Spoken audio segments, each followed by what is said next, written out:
श्रीमद् भागवत महापुराण एकादश स्कंद अध्याय 24। श्रीमद् भागवत महापुराण एकादश स्कंद चतुर्विंश अध्याय। सांख्य योग। भगवान श्री कृष्ण कहते हैं, प्यारे उद्धव, अब मैं तुम्हें सांख्य शास्त्र का निर्णय सुनाता हूँ। प्राचीन काल के बड़े बड़े ऋषि मुनियों ने इसका निश्चय किया है। जब जीव इसे भली भांति समझ लेता है तो वह भेद बुद्धि मूलक सुख दुख खादि रूप भ्रम का तत्काल त्याग कर देता है। युगों से पूर्व प्रलय काल में, आदि सत्ययुग में, और जब कभी मनुष्य विवेक निपुण होते हैं, इन सभी अवस्थाओं में यह संपूर्ण दृश्य और दृष्टा जगत और जीव विकल्प शून्य किसी प्रकार के भेदभाव से रहित केवल ब्रह्मा ही होते हैं। इसमें संदेह नहीं कि ब्रह्मा में किसी प्रकार का विकल्प नहीं है। वह केवल अद्वितीय सत्य है। मन और वाणी की उसमें गति नहीं है। वह ब्रह्मा ही माया और उसमें प्रतिबिंबित जीव के रूप में दृश्य और दृष्टा के रूप में दो भागों में विभक्त सा हो गया। उनमें से एक वस्तु को प्रकृति कहते हैं। उसी ने जगत में कार्य और कारण का रूप धारण किया है। दूसरी वस्तु को, जो ज्ञान स्वरूप है, पुरुष कहते हैं। उद्धव जी, मैंने ही जीवों के शुभ शुभ कर्मों के अनुसार प्रकृति को शुद्ध किया। तब उससे सत्व, रज और तमः तीन गुण प्रकट हुए। उनसे क्रिया शक्ति प्रधान सूत्र और ज्ञान शक्ति प्रधान महत्तत्व प्रकट हुए। वे दोनों परस्पर मिले हुए ही हैं। महत्तत्व में विकार होने पर अहंकार व्यक्त हुआ। यह अहंकार ही जीवों को मोह में डालने वाला है। वह तीन प्रकार का है, सात्विक, राजस और तामस। अहंकार पंच तन्मात्रा, इंद्रिय और मन का कारण है, इसलिए वह जड़चित्नुभ्यात्मक है। तामस अहंकार से पंच तन्मात्राएं और उनसे पांच भूतों की उत्पत्ति हुई तथा राजस अहंकार से इंद्रिया और सात्विक अहंकार से इंद्रियों के अधिष्ठाता 11 देवता प्रकट हुए।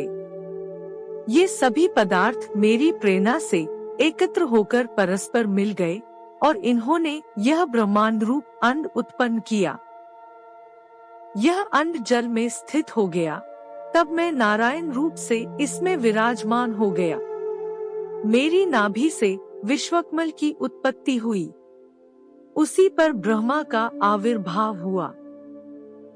विश्व समष्टि के अंतःकरण ब्रह्मा ने पहले बहुत बड़ी तपस्या की।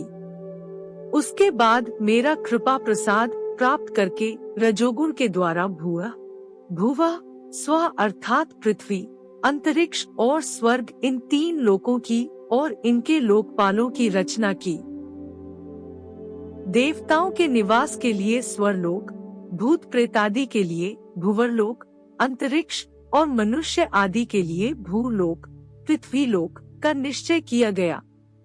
इन तीनों लोकों से ऊपर महलोक, तपोलोक आदि सिद्धों के निवास स्थान हुए। सृष्टि कार्य में समर्थ ब्रह्मा जी ने असुर और नागों के लिए पृथ्वी के नीचे अतल, वितल, सुतल आदि 7 पाताल बनाए। इन्हीं तीनों लोकों में त्रिगुणात्मक कर्मों के अनुसार विविध गतियां प्राप्त होती हैं। योग, तपस्या और संन्यास के द्वारा महरलोक, जनलोक, तपलोक और सत्यलोक रूप उत्तम गति प्राप्त होती है तथा भक्ति योग से मेरा परमधाम मिलता है। यह सारा जगत कर्म और उनके संस्कारों से युक्त है।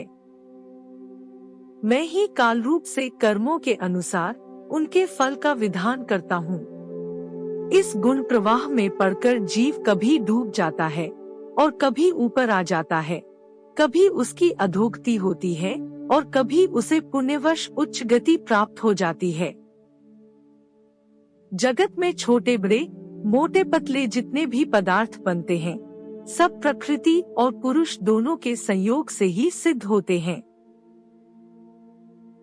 जिसके आदि और अंत में जो है, वही बीच में भी है और वही सत्य है। विकार तो केवल व्यवहार के लिए की हुई कल्पना मात्र है। जैसे कंगन कुंडल आदि सोने के विकार और घड़े स्कोरे आदि मिट्टी के विकार पहले सोना या मिट्टी ही थे, बाद में भी सोना या मिट्टी ही रहेंगे। अतः बीच में भी वे सोना या मिट्टी ही हैं। पूर्ववर्ती कारण, महत्तत्व आदि जिस परम कारण को उपादान बनाकर अपर, अहंकार आदि कार्यवर्ग की सृष्टि करते हैं, वही उनकी अपेक्षा भी परम सत्य है। तात्पर्य यह कि जब जो जिस किसी भी कार्य के आदि और अंत में विद्यमान रहता है, वही सत्य है। इस प्रपंच का उपादान कारण प्रकृति है, परमात्मा अधिष्ठान है और इसको प्रकट करने वाला काल है। व्यवहार काल की यह त्रिविधता वस्तुतः ब्रह्म स्वरूप है और मैं वही शुद्ध ब्रह्मा हूँ। जब तक परमात्मा की ईक्षण शक्ति अपना काम करती रहती है, जब तक उनकी पालन प्रवृत्ति बनी रहती है, तब तक जीवों के कर्म भोग के लिए कारण कार्य रूप से अथवा पिता पुत्रादि के रूप से यह सृष्टि चक्र निरंतर चलता रहता है। यह विराट ही विविध लोकों की सृष्टि, स्थिति और संहार की लीला भूमि है। जब मैं काल रूप से इसमें व्याप्त होता हूँ, प्रलय का संकल्प करता हूँ, तब यह भुवनों के साथ विनाश रूप विभाग योग्य हो जाता है। उसके लीन होने की प्रक्रिया यह है कि प्राणियों के शरीर अन्न में, अन्न बीज में, बीज भूमि में और भूमि गंधतन मात्रा में लीन हो जाती है। गंध जल में, जल अपने गुण रस में, रस तेज में और तेज रूप में लीन हो जाता है। रूप वायु में, वायु स्पर्श में, स्पर्श आकाश में तथा आकाश शब्द तन मात्रा में लीन हो जाता है। इंद्रियां अपने कारण देवताओं में और अंततः राजस अहंकार में समा जाती हैं। हे सौम्य, राजस अहंकार अपने नियंता सात्विक अहंकार रूप मन में, शब्द तन मात्रा पंचभूतों के कारण तामस अहंकारों में और सारे जगत को मोहित करने में समर्थ त्रिविध अहंकार महत्तत्व में लीन हो जाता है। ज्ञान शक्ति और क्रिया शक्ति प्रधान महत्तत्व अपने कारण गुणों में लीन हो जाता है। गुण अव्यक्त प्रकृति में और प्रकृति अपने प्रेरक अविनाशी काल में लीन हो जाती है। काल मायामय जीव में और जीव मुझ अजन्मा आत्मा में लीन हो जाता है। आत्मा किसी में लीन नहीं होता, वह उपाधिरहित अपने स्वरूप में ही स्थित रहता है। वह जगत की सृष्टि और लय का अधिष्ठान एवं अवधि है। उद्धव जी, जो इस प्रकार विवेक दृष्टि से देखता है, उसके चित्त में यह प्रपंच का भ्रम हो ही नहीं सकता। यदि कदाचित उसकी स्फूर्ति हो भी जाए, तो वह अधिक काल तक हृदय में ठहर कैसे सकता है? क्या सूर्योदय होने पर भी आकाश में अंधकार ठहर सकता है? उद्धव जी, मैं कार्य और कारण दोनों का ही साक्षी हूँ। मैंने तुम्हें सृष्टि से प्रलय और प्रलय से सृष्टि तक की सांख्य विधि बतला दी। इससे संदेह की गांठ कट जाती है और पुरुष अपने स्वरूप में स्थित हो जाता है।